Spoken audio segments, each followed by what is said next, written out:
Assalamualaikum warahmatullahi wabarakatuh. Di hari ini kita akan belajar tentang Nabi Syuaib alaihi salam. Jadi secara mudahnya kita tengok saja sedikit tayangan pendek yang ada pada hadapan kita ni. Ada iklan sekejap, minta maaf. Whoa! Adopted my mouth! Come explore the site with me. Okey. Video tontonan yang berdurasi 2 minit saja. Nabi Syuaib alaihissalam Untuk pastikan kamu dengar suara tu secara jelas, saya guna tutup mic. tinggal di sebuah kota yang bernama Madian. Ia terletak berdekatan bandar Amman, Jordan. Penduduk Madian memang Kita tinggikan mahir bercucuk tanah. Tanah yang mereka diami amat subur. Namun begitu, penduduk Madian lupa semuanya daripada Allah Subhanahu Wa Taala. Mereka telah melakukan berbagai perkara khurafat. Semuanya demi memastikan tanaman mereka mengeluarkan hasil yang bermutu. Nabi Syuaib alaihissalam diutuskan demi membetulkan kesalahan besar mereka. Nabi Syuaib alaihissalam mengajar mereka tentang kebesaran Allah Subhanahu Wa Taala. Nabi Syuaib alaihissalam mengingatkan mereka tentang azab yang telah menimpa umat-umat terdahulu seperti kaum Nabi Lut alaihissalam, kaum Nabi Saleh alaihissalam dan lain-lain lagi. Namun, semua dakwah Nabi Syuaib alaihissalam ditolak mentah-mentah. Malah, Nabi Syuaib alaihissalam diberi amaran untuk menghentikan dakwahnya. Jika tidak, baginda alaihissalam akan diusir. Baginda alaihissalam hanya menyampaikan dakwah. Namun, hidayah adalah milik Allah Subhanahu Wa Taala. Baginda alaihissalam diusir keluar bersama pengikut-pengikutnya. Setelah diusir, datanglah angin panas selama berhari-hari. Air menjadi kering, tumbuh-tumbuhan pun mati. Setelah beberapa hari dipukul angin panas, tiba-tiba datang pula awan berkepul-kepul. Disangkakan awan itu membawa air yang menghapuskan angin panas. Rupa-rupanya awan tersebut mengeluarkan petir dan membakar kota itu. Terkuburlah penduduk Madian dengan kesombongan mereka. Nabi Syuaib alaihissalam membina hidup baru dan mendidik masyarakat dengan penuh keimanan dan ketakwaan. Okey, jadi itulah kisah Nabi Syuaib alaihissalam. Secara mudahnya cikgu nak katakan kaum Nabi Syuaib bernama kaum Madian. Mereka tinggal di kawasan lembah yang berhutan tebal. Mereka sembah Tuhan mereka yang mereka sembah, yang mereka sangkakan Tuhan adalah padang pasir yang ditumbuhi sebuah pokok yang besar. Jadi bagi mereka ini adalah suatu fenomena yang luar biasa bagi mereka. Padahal kalau kita tengok diri kita sendiri, penciptaan bayi, penciptaan sistem bumi, sistem hujan yang dicipta dengan begitu sempurna, ataupun kita tengok bumi ini sendiri, di luar bumi ada bintang-bintang, ada galaksi yang sangat besar, yang sangat luas, yang kita tak dapat lagi menerokai sepenuhnya. Kalau kita tak dapat pergi jauh atas pun, kalau kita dekat bumi ni sendiri, air laut yang kamu nampak tu, manusia masih gagal atau masih tidak mampu untuk menerokai lautan yang dalam kerana kita tidak mempunyai kekuatan atau tidak mempunyai kemampuan yang secukupnya. Jadi apatah lagi kebesaran Tuhan yang berada di luar sana, di luar galaksi tersebut. Jadi maksud cikgu adalah, kalaulah kita ni tengok pokok besar pun dah rasa terkejut. Takkanlah kamu nak kata tu Tuhan, kan? Ada banyak lagi benda yang hebat lagi daripada pokok besar tersebut. Ada banyak lagi yang lebih hebat lagi daripada galaksi-galaksi yang dicipta di luar sana. di atas angkasa sana. Jadi mesti ada kuasa yang mencipta segala sistem bumi ni dan segala alam semesta yang sangat sempurna ini. Iaitu kita yakin dialah Allah Subhanahu Wa Taala, Tuhan yang Maha Esa, Tuhan yang mencipta segala-galanya, dan dialah yang berhak disembah, dan dialah menjadi pegangan untuk kita. Kita minta tolong daripada Allah, segala perkara kita harapkan daripada Allah dan bukannya daripada makhluk. Jadi secara mudah, kaum Madian tu pekerjaan mereka adalah berdagang dan juga berniaga. Berniaga ni menjual beli dan sebagainya. Berdagang adalah kamu berjual beli juga, tapi dalam suatu amount, suatu miktar, apa panggil bahasa Melayu, dalam suatu amount, a big amount. Contoh biasanya kalau kita beli satu minyak, satu botol dia kan di kedai. Tapi kalau berdagang ni, kamu bawa satu lori minyak, kamu bawa pergi ke negeri lain, kamu berjual. Dihasilkan di negeri Sarawak, tapi diekspor, dihantar, didagangkan ke luar negara dan sebagainya. Jadi apa perkara buruk yang dilakukan oleh kaum Madian ni? Mereka ni memang berniaga dan berdagang. Tapi apa mereka buat apabila mereka berniaga? Mereka mengurangkan timbangan dan sukatan. Contohnya pada zaman dahulu kita tak boleh nak beli air. Contohnya kita nak beli cawan, kita bayar RM1, RM2 kan. Zaman dahulu mereka membayar menggunakan sistem barter, bertukar barang ataupun begitulah. Kalau nak beli satu cawan, kamu kena bayar dengan seberat besi seberat ini, sebagai contoh. Jadi kamu nak beli ni, kamu pergi kedai dia, kamu nak beli benda ni, nak beli cawan ni. Tapi apa orang kedai tu buat? Timbangan tu, contohnya kamu kena bayar, kamu kena berikan saya, tuan kedai tu, bawang seberat stapler ni, seberat stapler. Jadi mesin timbangan tu telah diubah suai oleh penjual dan telah ditipu. Bila kamu letak barangan bawang kamu tu, letak satu bawang, letak dua bawang, biasanya letak 5 bawang dah seberat yang dah sama berat dengan ni. Tapi dia ada letak sesuatu pemberat lebihan di mesin tersebut. Jadi kamu kena letak 6, 7, 8 bawang, barulah dapat seberat stapler ni. Barulah kamu boleh dapatkan cawan kamu tu. Jadi apa yang berlaku? Kamu kena tipu. Kamu kena tipu. Kamu telah ditipu oleh peniaga tersebut.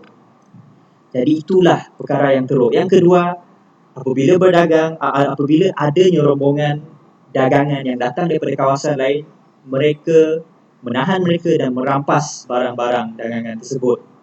Ini sama macam mencuri lah, sama macam melanun dan sebagainya. Jadi Nabi Syuaib ni dah menyeru dalam mereka, janganlah kamu membuat perkara yang teruk. Sampai sekarang pun ada perbuatan menipu dalam perniagaan ni.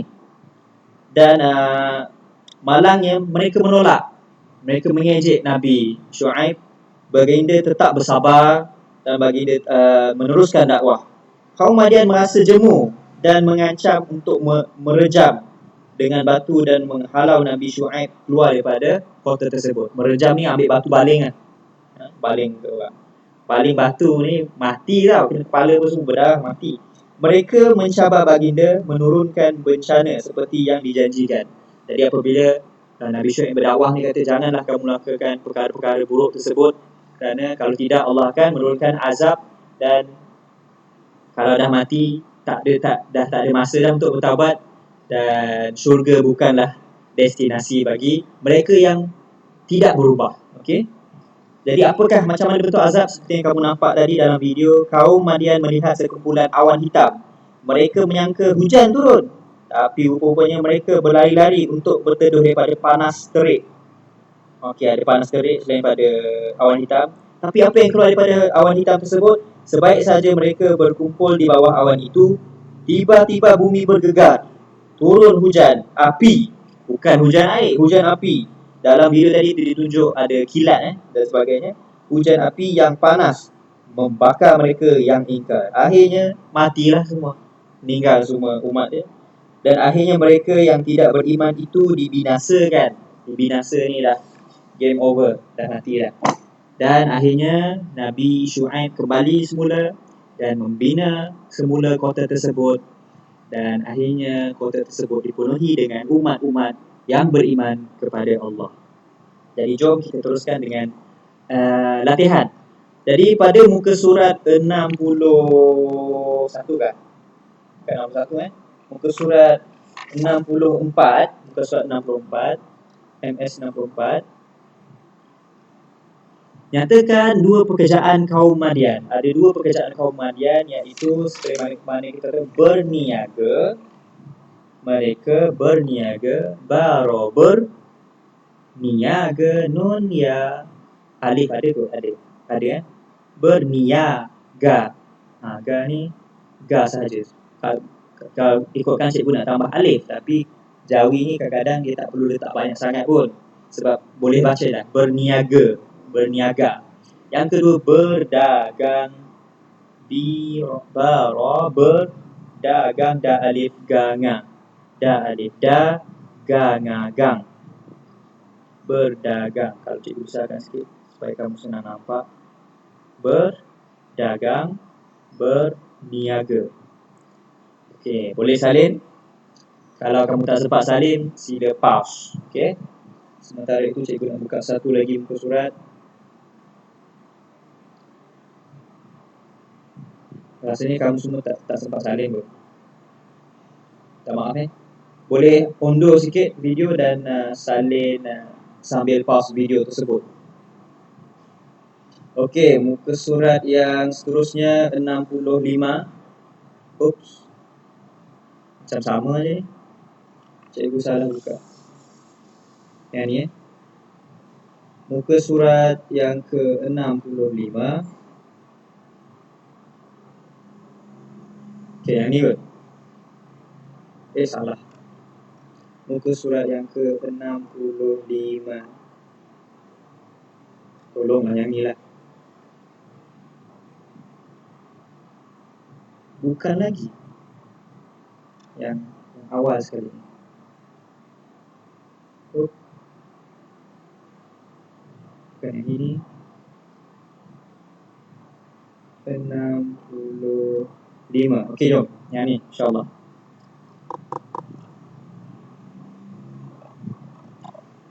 Buka Mai. Okey.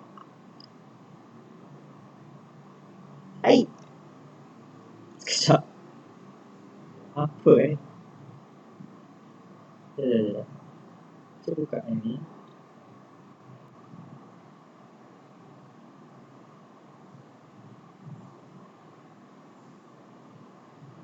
Laptop slow ni masalah juga. Okey, 65. Ini bahasa Melayu. Ni 8640, 8604 di semua. Kita buka dengan pen. Okey, minta maaf banyak buang masa tadi.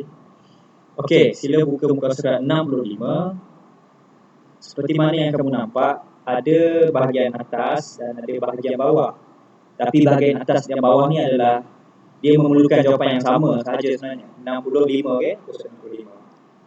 Okey. Sikit. Jadi nombor satu yang 3 ni. Yang 3. Jom kita tengok apakah soalan nombor 1. Kalau kamu baca, tempat kosong Madian berakhlak buruk. Okey, jawapannya adalah kaum Madian. Qaf, waw, qaf, waw, mim. Kaum Madian. Jadi apa kamu kena buat? Kamu kena isi tempat kosong dengan jawapan kita tadi. Qaf, waw, mim. Kaum. Mungkin kamu nak kata orang ke apa ke, tapi dalam nota kebanyakan dia menggunakan perkataan kaum. Setiap Nabi telah diberikan kaumnya masing-masing, jadi kita akan letakkan kaum. Jadi soalan nombor 2. Nama sebenar Nabi Zulkifli. Nabi Zulkifli ni adalah Nabi yang kita belajar minggu lepas. Jadi namanya adalah yang bermula dari huruf Ba. Siapa ingat? Bash. Namanya adalah Bashar. Bashara. Nama sebenar. diberi gelaran Zulkifli kerana yang bermaksud yang sanggup.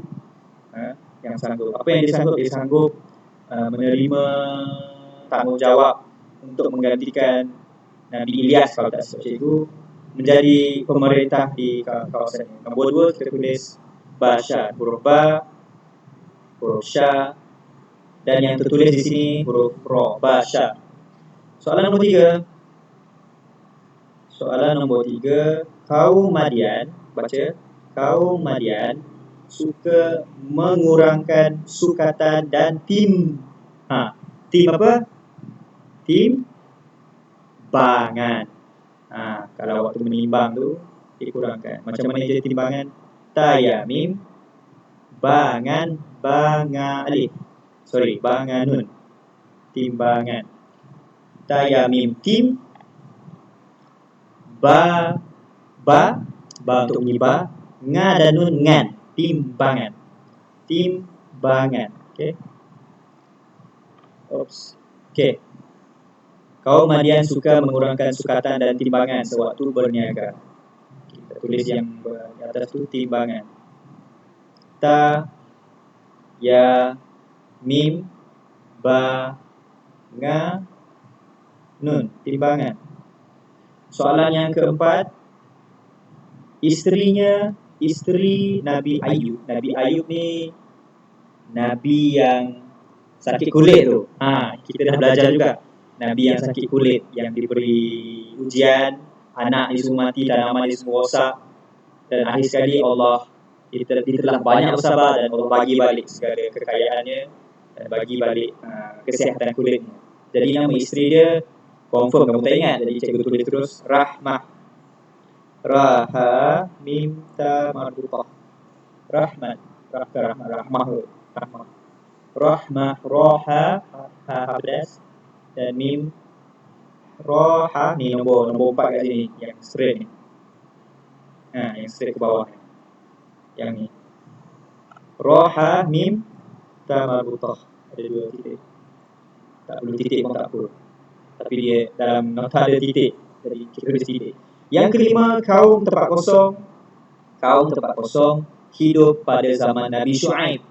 Nabi Shu'aib yang kita baru belajar hari ni lah. Nama kaum dia apa? Kalau kamu baca nombor 1, kaum Madian berakhlak buruk. Jadi jawapannya adalah Madian. Mim da ya nun. Kaum Madian. Mim da ya nun. Jadi kamu tuliskan di tempat kosong mim da, huruf da yang diputus, dan ya nun. Okey, jadi itu saja kelas kita pada hari ini. Cikgu akan letak juga latihan di dalam Snapchat. Kalau kamu dah siap, boleh hantarkan. Itu saja. Alamak, cikgu. Nampak je kan tadi kan? Sekejap, cikgu tunjuk balik. Cikgu lupa nak kecilkan kamera cikgu. Kita tengok boleh. Jadi Basyara, roha minta, timbangan, kaum Madian. Dan bawah ni tengok balik, kaum Madian, nama Bashar. Minta maaf, cikgu si kuasan kamera cikgu besar, tapi nampak je kan yang akhir sekali. Okey, insyaAllah itu saja. Assalamualaikum warahmatullahi wabarakatuh.